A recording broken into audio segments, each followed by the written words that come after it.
With less than 2 weeks to go now until Parliament resumes, it is essential that you get active by contacting politicians regarding the third-party certification of food inquiry. The inquiry ran for 6 months last year and received an almost record number of submissions, had several hearings and handed down a list of recommendations on the 1st of December. Now, government has so far refused to respond within the required 3 months, nor will they be penalised for doing so. The inquiry cost tens of thousands of our taxpayer dollars, and yet the government thinks that they can remain quiet and sweep it under the carpet. It's up to us to hold them to account.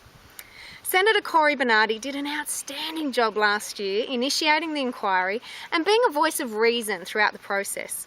He did a tremendous job. He considered the evidence, listened to the experts and presented the facts. Senator Bernardi was also able to expose the fact that agencies such as AUSTRAC, the Australian Crime Commission and the Australian Institute of Criminology know that Islamic charities are in fact a conduit for funding extremism, but that these agencies are quite impotent when it comes to being able to do much about it.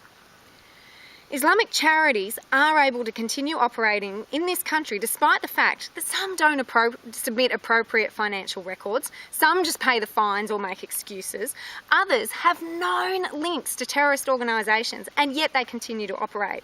In just the past few weeks, the CEO of International Halal Management in Australia was arrested in Singapore, and it was also uncovered that there's a rort going on with Muslims involved with a charity and childcare in this country. Senator Bernardi, through his questioning of the criminal agencies, was able to establish that the money trail is very difficult to follow.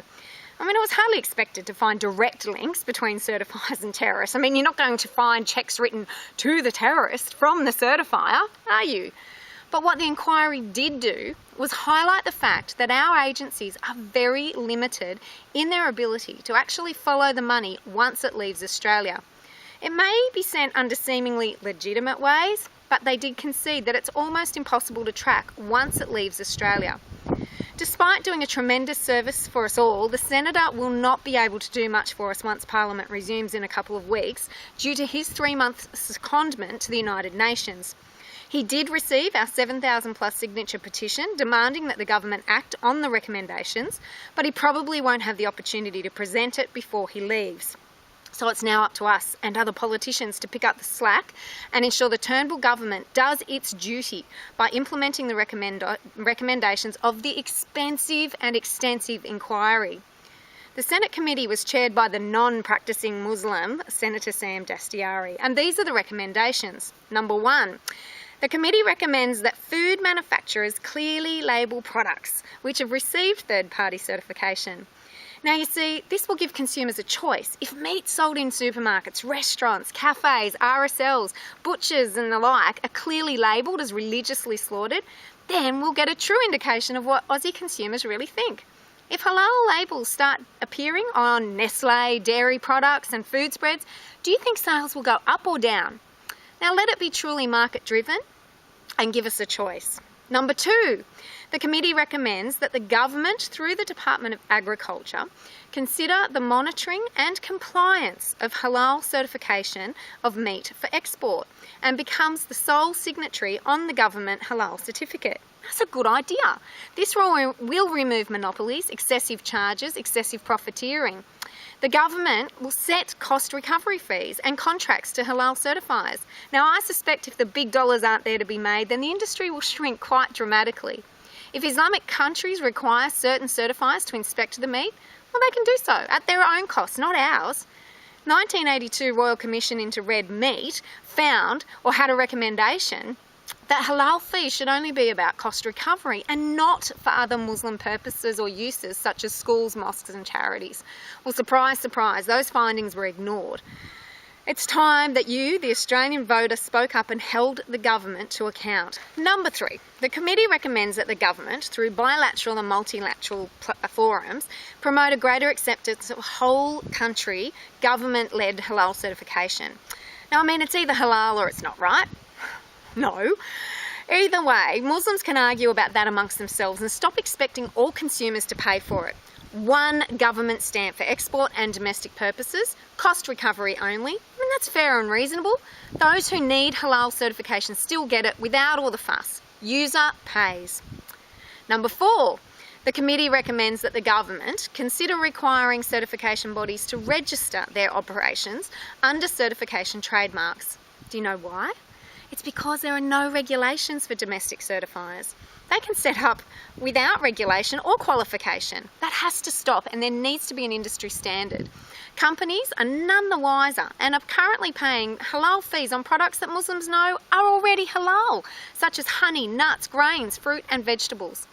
The inquiry also received submissions about dubious practices and pressure placed on manufacturers and retail outlets to comply, even though they were already halal. Number 5, the committee recommends that the government consider requiring that halal certification of goods in the domestic market comply with the standard agreed for export. I mean, it really goes without saying, but hey, sometimes it does need to be spelled out, doesn't it? No more taking advantage of Aussie consumers. Number 6, the committee recommended that the halal certification industry consider establishing a single halal certification authority and a single national registered certified trademark.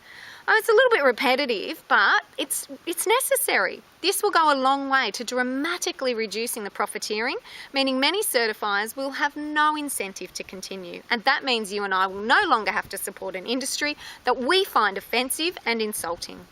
And number 7, the committee recommends that meat processors clearly label products sourced from animals subject to religious slaughter. At the moment, there's a loophole. Coles, Woolworths, Audi, etc. can say that the meat they sell is not halal certified, even though it has been slaughtered halal. See, a cow, a lamb, a chicken, whatever can be slaughtered halal with fees paid, but then if it's packed, transported or displayed with pork or another haram product, or if more fees are not paid, it's not considered halal certified. If this recommendation is implemented, it won't matter whether the end product is halal or not. It means that consumers can choose whether or not they want to support ritually slaughtered meat. I suspect many will not. So first of all, I think you need to drop Cory Bernardi a line and thank him for all his efforts so far. You might want to wish him well as he heads overseas to observe and report on the United Nations. I know I'm looking forward to his comments. Secondly, and get in touch with your local MP and strongly urge them to get the government to act on these recommendations. Others like George Christensen and David Gillespie both received signed petitions from me before Parliament closed last session. Please encourage them to act sooner rather than later. Also urge senators like Jackie Lambie and the new incoming One Nation senators to act on the hard work that we've already undertaken on this issue. Thirdly, contact Deputy Prime Minister Barnaby Joyce and ask him why he has refused to act on these recommendations. He said to my face that he was worried about overseas interests and that he wants to look after our farmers. Well, I suggest you remind Mr Joyce that he is elected to serve the Australian people first and foremost. Remind him that the top 10 meat exporters in this country called for urgent crisis talks as halal fees were too prohibitive. And finally, remind him that these recommendations will benefit everyone. Aussie consumers will have a choice and it will be a much fairer user pays system. What has he got to lose? Please don't wait. Take a few moments today to contact these politicians and urge them to implement the Senate recommendations now.